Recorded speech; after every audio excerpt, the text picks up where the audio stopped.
Bloomberg Audio Studios. Podcasts, radio, news. I'm Hannah Elliott. And I'm Matt Miller. This is Hot Pursuit.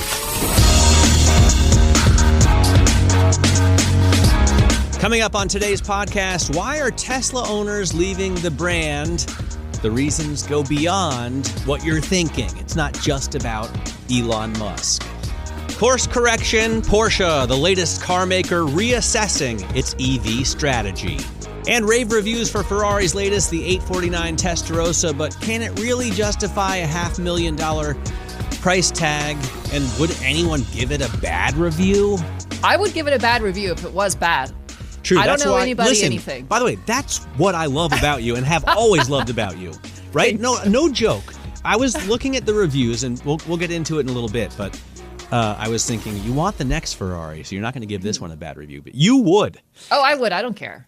All right, that's all ahead on Hot Pursuit. Welcome to the program. Lots to get to this week, but first I want to kick things off with Hannah's latest reporting. It's been weeks. This column has been weeks in the making of the story. Yes, it has. Has lots of lawyering and layers, and it's all about lawyer Tesla. up. Yes. Well, we have to. Yeah. Right? We want to make sure we get it. We are accurate and fair. So tell us about your story. First, give us the headline and the gist of it before we get into the lawyer part. Sure. So the headline is Elon Musk alone can't explain Tesla's owner exodus. And the genesis of this story, honestly, was when we saw results from 2025 and saw that BYD had surpassed Tesla as the global bestseller of EVs. And that sort of catapulted us into looking at why is Tesla losing customers. Bloomberg had some reporting by the great Kyle Stock in 2022 that already addressed our Denver reporter, our Denver correspondent. Yes, our man in Denver.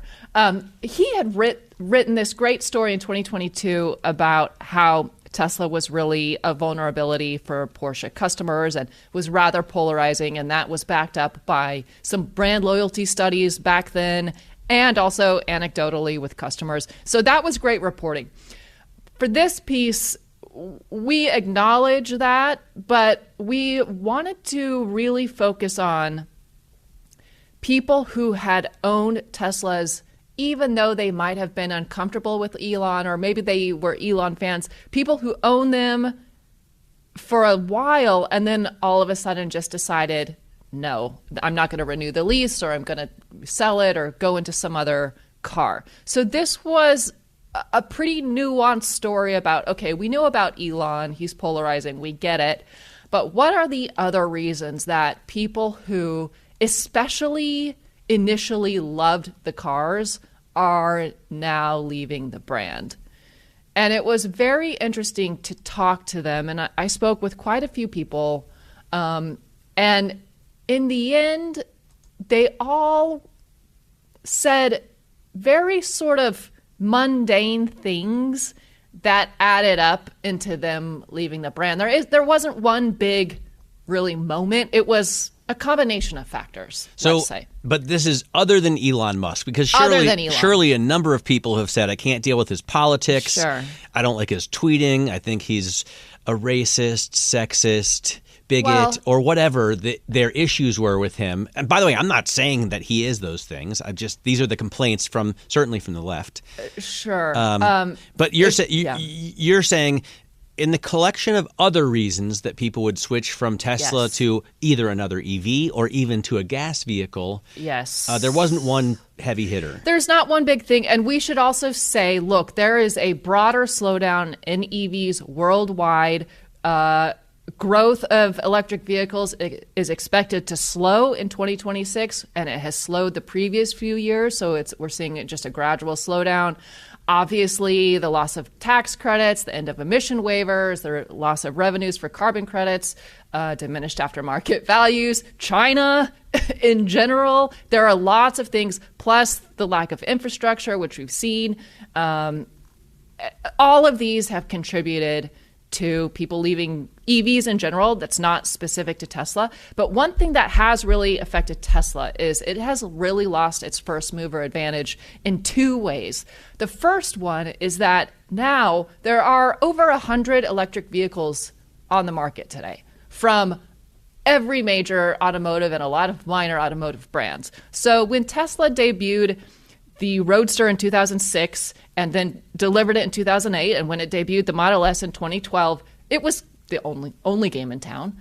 Now that is not the case. There are so many more options, and people have realized that. They realize that if I want to drive an EV, I don't have to stick with Tesla. The other thing that Tesla is really specifically struggling against is their older and aging portfolio of cars. This actually is not an accident, and Matt, I know you know all about this. Tesla is kind of becoming a robotics company. Right. And we've seen Tesla, we've seen SpaceX and xAI merge. That was big news this week. I'm sure you spoke about it on your show. And there's even talk that Tesla could eventually merge with one or both of those companies as well. I imagine it will. It's You think inevitable, so? frankly. Yeah. Yeah, because Elon Musk has a $1 trillion pay package, and one of the criteria he has to meet in order to get that money, $1 trillion, think of it. I can't comprehend. Is to enlarge the market capitalization of Tesla to $8.5 trillion. And right now it's at $1.5 trillion. And SpaceX and xAI combined are worth about $1.5 trillion. That's what we would expect in an IPO. So it's a no-brainer. You put those together when you're looking for scale, right? Right. It's just a question of how and when. Right. And Elon has also said that Optimus, which is their humanoid robot, eventually is going to comprise 80% of Tesla's value. So he's already said we're moving into this robotic thing. Now, a couple analysts that I spoke with did say if Tesla actually comes out with real self-driving, not the full self-driving that is not full self-driving, if they really do come out with fully autonomous driving, they will recapture a lot of consumers, because that is really why people buy Teslas today. They're buying a software mule. So if Tesla can do that, and they are working on the Cybercab, of course, and all of these autonomous driving technologies, then it will probably regain quite a lot of consumers. I mean, you have to imagine that Optimus, the idea, the promise of a robot, the promise of autonomous vehicles is almost all of Tesla's market cap, because they're worth $1.5 trillion. And after Tesla, the biggest car maker in the world is, in terms of market cap, Toyota, which is $375 billion. So only a fraction of that. Then you get to, GM is only $75 billion. Volkswagen, with all of the brands that we love so much, Lamborghini, Bentley, Bugatti, Ducati, Audi, Skoda, they're only a 50 billion euro company. So that's wild. It's crazy that Tesla's worth $1.5 trillion, and that's all the promise of some future. Well, to get back to why people would switch out, yes, I'm curious of people who have been Tesla devotees or Tesla drivers. Mm-hmm. Do they go? Do most of them go to other EVs? Yes. Yeah, that's what I would have thought. Because once you go EV, you don't typically go back to gas. Exactly. Right? And that's, according to S&P Global Mobility, more than 2/3 of customers who leave Tesla go to another EV. There are a few who told me that they missed the tangible feel and tactile experience of combustion engines. But yeah, most stay in the EV. And the sound, right? You area. had you interviewed somebody who went to a Porsche Panamera and said, "I don't care if it's slower. I like the sound." Yeah. This guy, I think, was probably a closet Porsche fan in the end, because he did say, "I don't care if it's slower." But he also told me, again, I really did love the Tesla when I first got it. He got a 2013 model, so it was super early. But in the end, it just felt like an old laptop that took forever to boot up. And he's like, we just had a baby. My wife's in the parking lot. I didn't want her alone with our baby in a parking lot waiting for the car to boot up. That's basically weird. Yeah, and I don't blame him. But yeah, according to I can't be the case with a new Tesla, right? I don't think so. But for him, it was enough. And I think it's telling that he switched to something combustion. I have to say, I haven't driven a Tesla since probably 2016 was the last time I drove one. And I was always impressed by, the low center of gravity and obviously the instant acceleration. People think that one of the main complaints about our podcast is that they say we're anti-EV, which isn't true. That's not true at all. I'm very much pro. I love EV trucks. I love the EV G-Wagon. Mm-hmm. I love the Porsche Taycan. I can't stop thinking about the Porsche Taycan. I constantly am thinking about it. Wow.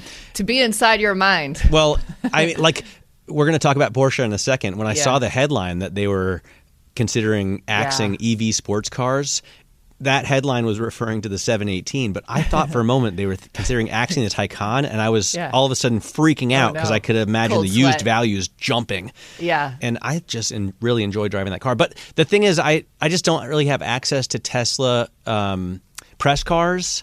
I've never been offered a Tesla press car, but also they're not that different than they were in 2016. Right. When the Cybertruck came out in 2023, I actually rented it on Turo for our press review because they don't give out press cars. Yeah, but I'm not going to pay $1,000 a day. You can expense it. It's research, Matt. Put it on the corporate card. Come on. Fair. It is definitely. But to your point, I agree. First of all, they haven't had any brand new models since the Cybertruck. So why would you have anything new to drive? You wouldn't. Second of all, they don't have a fleet for the press. So it's tricky. Well, and the model, the one model that I love, the Model S, is now dead. They're I know. Discontinued. So, and I think that's the most elegant, most timeless design that Franz von Holzhausen and Tesla have achieved. That's the one that changed it all. So really. Yeah. Yeah. All right, cool. Well, great story on Tesla. I recommend people go and check it out on Bloomberg.com or on the Bloomberg terminal. We do want to get to the Porsche story. So when we come back, we'll talk about the Stuttgart-Zuffenhausen automaker pulling the plug, making some difficult decisions. That's all ahead on Hot Pursuit.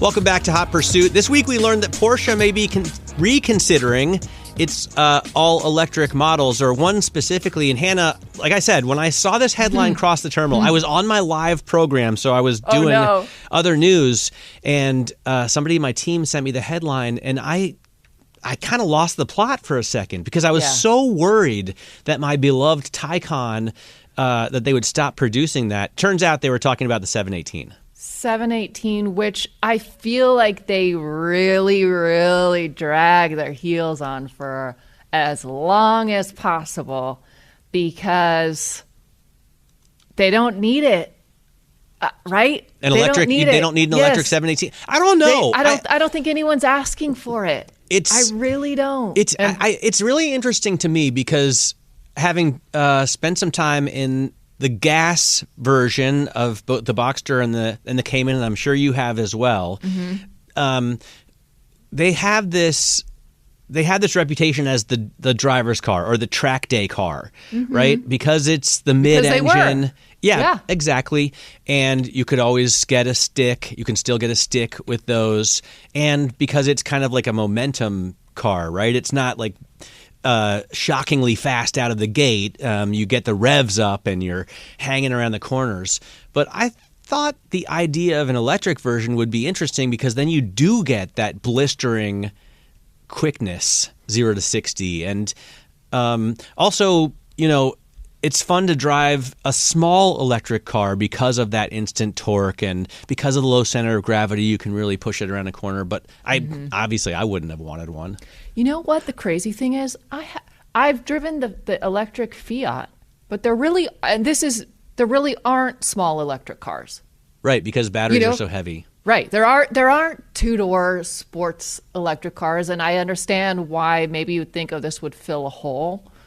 But, I mean, the Model 3 is pretty small, right? The Tesla Model 3. But it's still a four-door sedan. True. It's no sports car.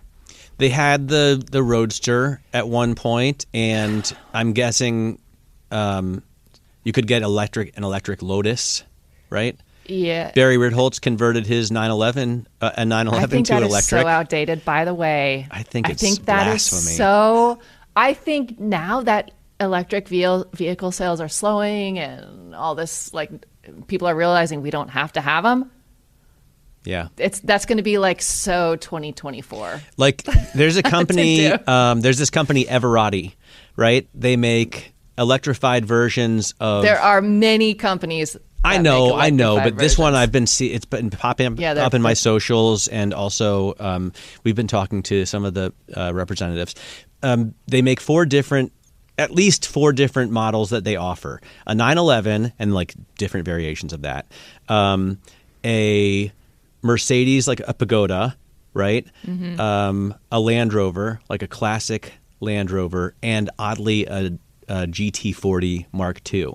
And I was looking at their website. They have a really cool website, and if you're into that kind of thing, check it out. I was thinking like the Pagoda and the Land Rover make sense because they're big, heavy vehicles that never were fast. A Pagoda is not a big, heavy vehicle. Well, okay, but it's small. I think relative to its competition, it was fairly heavy because of the sort of over-engineering of Mercedes. And even the electric version, it says 0 to 60 in less than 7 seconds, whereas the other ones, like the electric 911s they make, are 4 seconds. In any case, the Pagoda's never been it's not a speedster, you know? So anyway, it made sense to me, but the GT40 Mark II doesn't make any sense to me. And the Porsche 911, like what you want with a 911, to me, the turbo doesn't even make sense with a 911, because what I want is to stretch out, to wring out the engine, to have it revving, 7,000-8,000 RPMs. And that's not. I can't get behind it. I have not heard great things about these cars. They're so expensive. True. Plus the cost of the donor car. Yeah. I don't hear anybody asking for these. They're removing the best thing about the Porsche. Arguably so, yeah. When no one is asking for it. In any case, so Porsche now is going to, or considering, we should say, and this is reporting by Monica Raymont in Berlin, and she has been following, studying, profiling Michael Leiters, the new CEO of Porsche, for many, many months. In fact, I remember when we went to Le Mans last summer, she was like, hey, is Michael Leiters going to be there? Because she was already stalking him. So they're considering axing the EV 718. I feel like that's a trial balloon they've floated to tell the market, like, we're axing it. Do you care? For sure. And anyone paying attention already knew that they were going to do that a year ago. I wonder, though, we saw it. Do they bring back the gas versions? Because they're still on the website. You can go on the website and configure a number of different variations of Cayman and Boxster. Well, that's a good question. And I see here the reporting says that deliberations to add a plug-in hybrid, basically, and this makes sense, would have only complicated things because that car would require different underpinnings, which would put Porsche at risk of introducing older technology in a new product, which you never want that. So they're kind of caught, between a rock and a hard place here. I get it. And at what point do you cut your losses? You've gone for years in one direction, yeah, I mean, it's a bad spot. To me, okay, I feel like if you get one of these cars, if you're getting a Cayman, especially if you're a track person, you probably are more of a purist, right? Totally. You know what? Every pro driver I like out on the track, I'll be like, hey, what do you think of the Cayman? They all love it. They're like, it's perfectly balanced. It's really fun. It's very predictable. They love it. Right. Like Eric, the jazz musician who has a place. Chris Bodie. Sorry, yes. Eric. Why do I always think Eric Bodie? Chris Bodie has a, he told us that he oh, yeah. He got like a GT3, but he wanted to go back into the GT4. In any case, I would think purists are down for that. But you know that I love the hybrid, sports cars. You always have. I love and the Corvette. I think you're right about that. I love the Corvette E-Ray.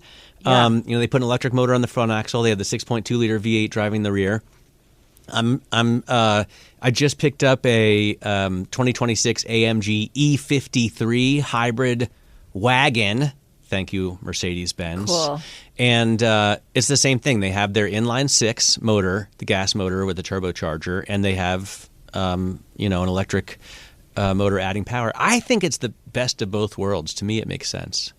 I love it. You've always said it, and sometimes I raise an eyebrow, but I think you're really right. I think at this point, hybrid technology makes a lot of sense for a lot of things. And this is slightly off topic, but not really. I don't understand why, if we want to save the world, why can't we start in the U.S.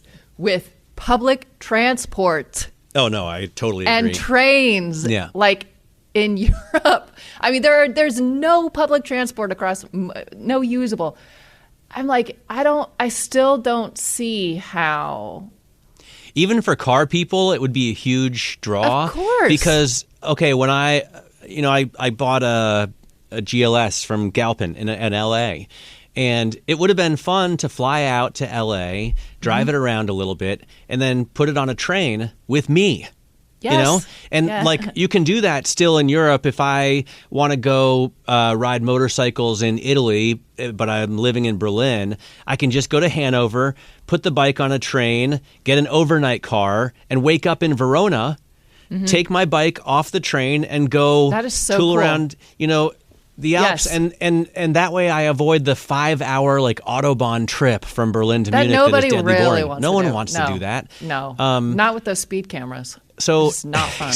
Exactly. So, I think I love train travel by itself. By the way, I really enjoy getting on a train. I went and picked up a motorcycle that I bought in Virginia. And remember, I tried to fly down there, but my flight was canceled. I know. And then a week later, you were gonna ride back in one night or something. I didn't make that mistake again. I got a train ticket, and I had a really nice time. I got on the train. I had my laptop. I watched a MotoGP race. I had a lunch, and it was relaxing and no stress of the airport. And I know. Obviously, this is a big country. It's a huge undertaking, but I just think this is a very easy way to eliminate cars on the road. Yeah. But wait, what makes you think of that? Why do you? To be honest, California's been dealing with a lot of, talking about how money has been misappropriated away from doing public transport and high-speed rail and all of this as we go into the Olympics. So there's a lot of talk about why don't we have more of it? Where have all these budget earmarks gone? So it's just on my mind. And then I saw a map on Instagram, I admit. I saw a map showing all of the train paths in Europe and then all of the train paths in the US. And it's like the first photo is completely black with train tracks and the other is completely empty. It's pretty crazy. So, I mean, there are some, I guess in California there must be more train travel like north to south, right? You can take a train from San Francisco to San Diego, can you? Yeah, yes. And in Florida, there's a new private train line, Bright Line, that goes from Tampa to Miami. I'm taking that. Next week, I'm going to take the kids to Disney in Orlando, obviously, and then we're going to get on a train and go down to Fort Lauderdale where we get on a Disney cruise. So, and apparently it's very nice. But the problem with the trains in Florida is that they keep killing people. That is an issue. Because as Americans, we're not used to, crossings, for example. We don't want to put up the gates. People try and drive through them anyway. Florida. And it's Florida. Try it. Don't try it, Florida. That's a good point. Now, wait, how long is this cruise? I think it's a 4-day cruise. Wow. I'm a little bit worried, but I hear positive things about I've never been on a big commercial cruise. Me neither. And I don't ever want to go on one. I don't think I want to. Well, so it's nice that you're doing this for your family. It's for the girls, That's right. All right, so the one thing about Porsche that I wonder is the 718, maybe no one wanted one and electric, and no one's going to get one electric.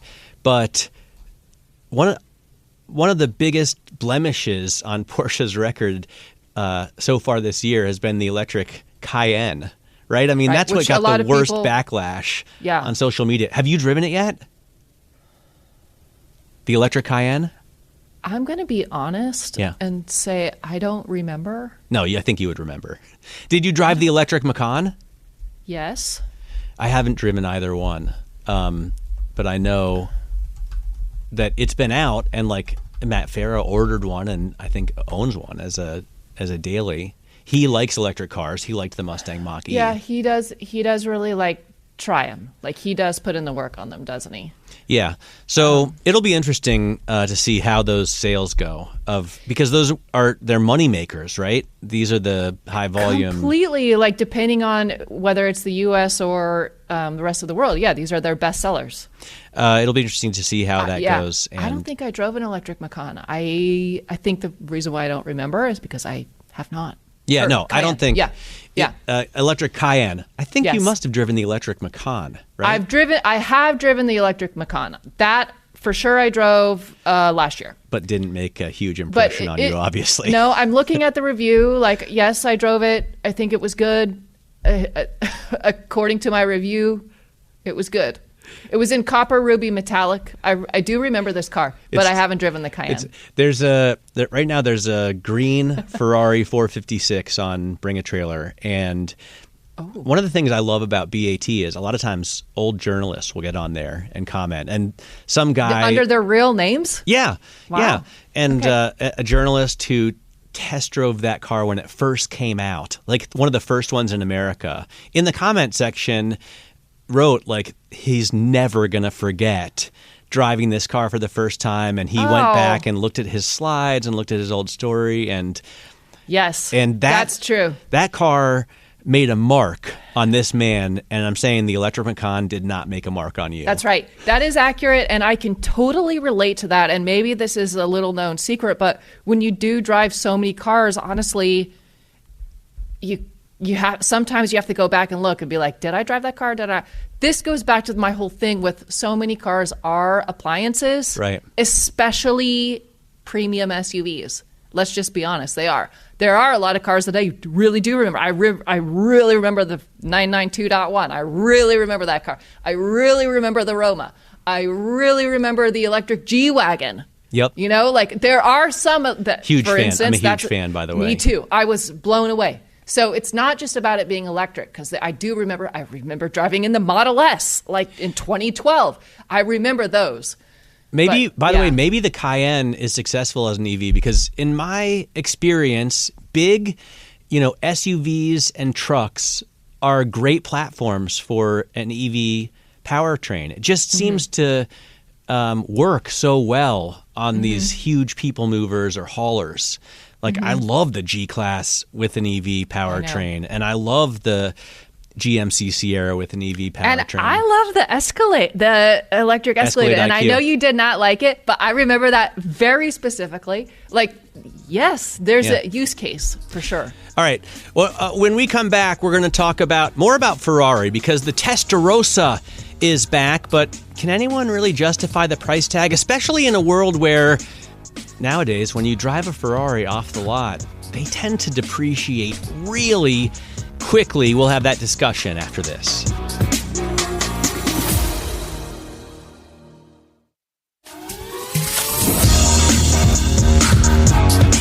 Welcome back to Hot Pursuit. I've been seeing some very positive reviews. Well, I've only seen 2 reviews, actually, of the 849 Testarossa. And before we get into what they said or what we expect, I have to say, Hannah, my first thought was when Ferrari gives you a car as the first journalist to drive it in America, they do it because they know you're going to write a positive review, don't they? I think they certainly hope so. Right. Well, what I always defend journalists who write positive reviews all the time by saying, look, it's a brand new car that costs hundreds of thousands of dollars. It's going to be a great experience for anyone that gets to ride in it for a few days. For sure. It's nice. I don't think there's anything wrong with writing. If something is really good, you should write that it's good. Yeah. That's the whole point. People want to know. You're serving the reader. You're serving the consumer. But by the same token, if something is not good, you should also say that. It's not being mean. It's not hurting the car's feelings. You just should say whatever the reality is. So for me, The problem is the way it looks, because it doesn't look You don't good. like it. It's ugly. And it's not as ugly as the SF90. Or ugly's maybe that's ugly sounds like a harsh word. You don't like, I don't, or is it the whole? Is it those wings on the back? It's those the things? different colored panels, and I think it I don't actually love that. looks better in yellow. And I don't love yellow as a Same. color, but I'm with you on that. I totally agree. it's just I've never been I wasn't a fan of the original Testarossa, and Oh, are you kidding me? with the streaked lines on the side, I love the original. not Testarossa. into it. Oh, And white one, cocaine white. Yes, cocaine white. Yes, And I'm not a fan of this one, but I imagine with the V8 and, as we were talking about earlier, the hybrid powertrain, Yes. it's probably an amazing car to drive because it's still a Ferrari. yeah. I mean, I haven't driven this car, so I But you really drove can't the speak. SF90. Yes, and that was an incredible car, like the best possible use case for a hybrid. I thought it was beautiful. Truly, it's a great example of Ferrari like tiptoeing into electric cars without just throwing everything away. I loved it, and we should also say all of this is in the context of they're going to be debuting their first ever fully electric car by the end of this year or so. By the way, So- everybody else is doing these hybrids too. Like Lamborghini has the Temerario. I haven't driven it, but I can't wait to. They have incredible. the Revuelto, which you liked Loved. other than the speeding tickets Absolutely loved. that you got. It was worth it, honestly. Corvette has not only the E-Ray, but the ZR1X, in which they electrify that. So it's like a ton of supercars or hypercars are using hybrid platform. It makes sense. Now, we should talk about the interior. Did you see the interior photos? Yes. For this, what did you think of it? I mean, I like it. It's lacking a stick. It's only got two pedals, and I've talked to the CEO Ferrari Benedetto Vigna about this.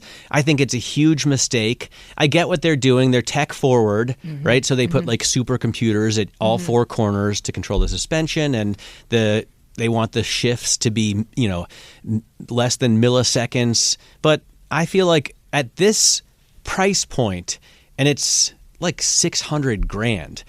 Yeah. The buyer is, by definition, at that point, an enthusiast, and is going to prefer, frankly, a manual transmission. That's what you see with the GT3, right? The take rate is huge. So I think that Ferrari makes a huge mistake in not doing that. So how much horsepower does this car have in the end? Do you know offhand? It's 819 horsepower at 7,500 RPM and 621 pound-feet. Honestly, the idea of shifting that much power for most drivers is kind of insane, I think. That's a lot. That's what their engineers, like when they're giving an excuse as to why they can't or don't offer a manual transmission, they say it's because of that. But you can get a Hellcat with a stick in it, and you can get there is what's that supercar that was just shown at Retromobile? It has 900 horsepower and a stick shift, and they're only making like 20 of them. I'm just looking through my messages because I sent you a message about it last week. I will say, while you're looking that up, this is a full range model. It doesn't have a production limit, and I do think that is cool because theoretically you could buy one.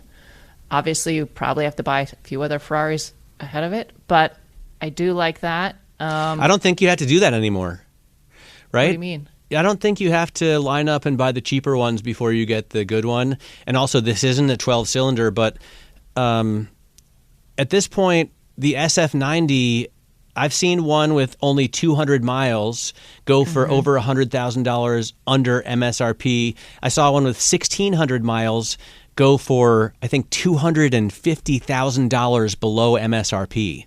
That doesn't bother me at all. No, but I'm just saying, like, you don't have to wait for a Ferrari. They're on the lots. They have inventory, and they'll sell anybody who has the money, the car now. Where are you getting this info? Who are you talking to? I'm looking at at Bring a Trailer, you constantly see SF90s and super fast 812s and other cars there. And I hear from dealers that even the 12 Cylindri is one where, they first said, look, we're going to send you an allotment of, let's say, a dozen, and now actually it's 36. So I think another great car. I would buy that car in a heartbeat. I think they're looking at real depreciation as soon as they leave the lot, and I think they're asking too much, again, for like a rolling computer when somebody wants a piece of art. That's interesting, but then I go back to every single auction that we've had since the start of the year, whether it's Mecum in Florida or Retromobile in Paris or like Bonham, Broad Arrows online. The headliners on all of them are Ferraris. But which ones? For instance, in Mecum, 2003 Ferrari Enzo went for almost $18 million. F50, 1995 F50 went for $12 million. Another Enzo sold for $11 million. The online Bonhams sale saw a 288 GTO go for about $10 million. Saw a 2018 FXS Evo without reserve go for over $9 million. I mean, some of those are pretty recent cars. They reported, let's see, I'm just looking through the results. 94 512 Specials sold for over $800,000. I mean, of Broad Arrow's online auction, 5 of the top 10 top sellers this year were Ferraris. So I'm like, I'm not worried in the least. Yeah, if they're down, they're going to pop back up, no problem. You have a good point, and like Steve Serio said, there was a time when somebody would see an Enzo and say that's a car for footballers' wives. It's not for real collectors, and now they obviously are. That was Andrew Hall. Yeah, and then you go to RM Sotheby's, their European auction, January 28th. I'm looking. They saw in another 2004 Enzo. Enzos are really the thing. Go for almost $10 million. But those are 12 cylinders. You think someday an SF90 is going to go for a lot more than MSRP? Mm-hmm. I do. In the next 30 years or in the next 50 years? Yeah. No, 30. Less than 30. I think less than 30. Yes. Interesting. Yes, I do. And I am doing a story right now in the collecting market. So I'm talking to a lot of people at the moment. And I also spoke with David Lee, the guy who bought the GTO. Did you ask him if he could join our podcast? No, but I will. Please do. Okay, I will. I will. By the way, are those all of those cars you mentioned? Some of them must have automatic transmissions, right? Like of the course. Enzo had an F1. Sure. Yeah. I honestly don't think the new buyer cares. That's so weird. I don't. We are already on the old side of also, things. like as you know, and as I say all the time, I have very little experience driving cars in this stratosphere. Like I haven't spent very much time in any Ferraris or I have spent a lot of time in Lamborghinis, but you have spent you kind of are a Lamborghini. And the transmission doesn't bother me at all. And my favorite transmission in a Lamborghini is the super clunky agricultural transmission in the Aventador. Wow! But I hear from a lot of people that drive the Alfa Romeo 4Cs that they actually they prefer the transmission, the non-manual transmission that it has, because they say it's more fitting to the character of the car. I get that, sure. I get that. I get it. The supercar I was thinking of was the Capricorn. Did you see this? How did I miss this? I sent you a link. I genuinely missed that. It's called. It's like a German-built car with an Italian stylist, and they've showed them at a couple of car shows. They're just at Retromobile. But this is a 12-cylinder car with 900 horsepower, and it's got a manual transmission. So it's 3 million euros. They're only building 19. Sure. Oh, that's kind of pretty. But I'm saying, I love it. Ooh, but I'm saying, color. it's a lie that too much torque makes manual transmissions impossible. Okay. I hear you. That's a nice looking Maybe lie car. is a harsh term. In this day and age, I don't think you're allowed to say someone lied. I was told that I'm not allowed to use the word dumb in print. Oh, Really? Dumb? Yeah. Unless you're talking about someone who can't speak, doesn't have the power of speech. Well, even that, you should say they're speaking disabled or something. Oh. I don't know. No, I just got a note. I know recently on one of my pieces that said, be careful how you use the word dumb. Oh, hang on. I was dumb to say that Capricorn was a V12. It's actually a 5.2 liter supercharged V8. Oh, does that lower it in your estimation? No, it looks gorgeous. I would love to try it out and drive it. And I have an historic love for 5.2 liter V8s because a lot of Ford Mustangs have that set up. That makes sense. I just want to say back to the Ferrari thing, and I to put a pin on my point, I saw this data from DuPont Registry. Of the top 10 sales at the Retromobile sales in Paris, Ferrari was 7 of the 10 highest transactions across 4 auction houses. So across everything, all of the sales, Ferrari was 7 of the 10 highest. And that included Evos and track-only cars and modern Halo cars. So I understand, the price drops when you drive it up the lot. But I think if you're someone who has a little bit of patience, it's not a problem. I'm thinking of like a GT3. If I get a GT3 Touring or a GT3 with a Weissach package or whatever, I don't know who wants that kind of monstrosity, but if I get a 911 ST, or if I get a 911, if I got a 911R, which would have been my absolute dream, any of those cars, I drive them off the lot, I list them on Bring a Trailer, and I instantly make $100 or $200,000. Like boom. Mm-hmm. The demand is there now, and they're so exclusive that you're not getting them for even 10 or 20 or 30% above MSRP. That's not the case with Ferraris. Certainly not with the SF90. Interesting point. And maybe not with the 849 Testarossa. And I don't know the market as well as you and Steve, and obviously Ferrari always tops the list of the highest money cars at auctions. But I feel like something is changing as they put an extra 1,000 microchips in the newest Ferrari and completely shirk off the idea of letting the driver have a more engagement. Well, let me ask you this, and this takes us back to our middle segment.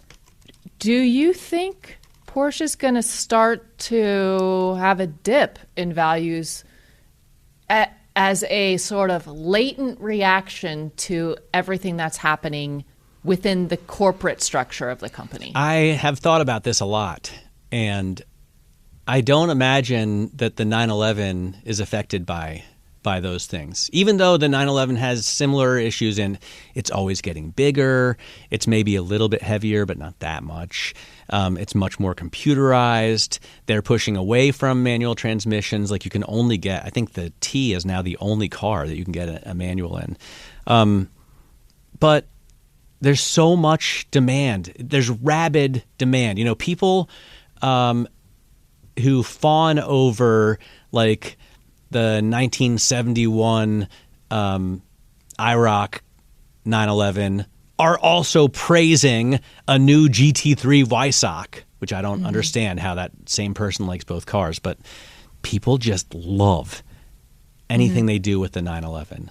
And that's not the case with the F cars right now. This I could talk yes. I'm very curious how this goes for Bentley, and you should start watching Bentley, Matt, because Bentley has Porsche's old motorsport boss, as you know. Frank Stefan Walliser. And, of course, as you know, Bentley has recently put out drifting videos. They have recently put out a super sports version of their Continental. They are at ice races that are sponsored by Porsche. And I see Bentley sort of doing the Porsche blueprint. Yep. And I wonder how that is going to translate for Bentley, number one, but also, is it ultimately working for Porsche in the long, long, long run? Maybe it is. I honestly don't know the answer to that, but I'm watching it unfold. I think one of the benefits of a Porsche, even though Nathan Mertz kind of pushed back on this a little bit. But one of the benefits of a Porsche is that they just don't break very much. And even an older one, if you're going to have to obviously make certain repairs, replace certain hoses, gaskets, I get it, and maybe a transmission or brake rotors. But for the most part, they still work 10 years later, 20 years later, 30 years later, 40 years later, 50 years later. The problem with Bentley has been since the 80s that if you pick up one on the used market and you think you got a good deal, wait till you see the repair bill. I mean, you can get one for 30, 50, 70 grand, but it's going to cost you 2 or 3 times that much to get it into running order, and it's going to constantly need money, and you're going to constantly need a team of mechanics to fix it. That's something that Frank Steffen-Wallister has to change at Bentley. And if he does, I could see massive upside for that brand. And I imagine that he wants to, because he must know that as well. Sure. Yeah. All right, that does it for this week's show. Remember to follow and subscribe to Hot Pursuit on Apple, Spotify, and anywhere you listen. You can also send us your comments. We do love to read and respond to your emails. I learn a lot from your emails. So do I. I'm excited whenever I see one. So hotpursuit@bloomberg.net is our email address. Again, that's hotpursuit@bloomberg.net. And you can check out my columns and stories on Bloomberg.com and the Bloomberg Business app. Go there for car reviews, events, and stories that you won't find anywhere else. Find it all at Bloomberg.com/pursuits/autos. I'm Hannah Elliott. And I'm Matt Miller. We'll be back in your podcast feed again next week.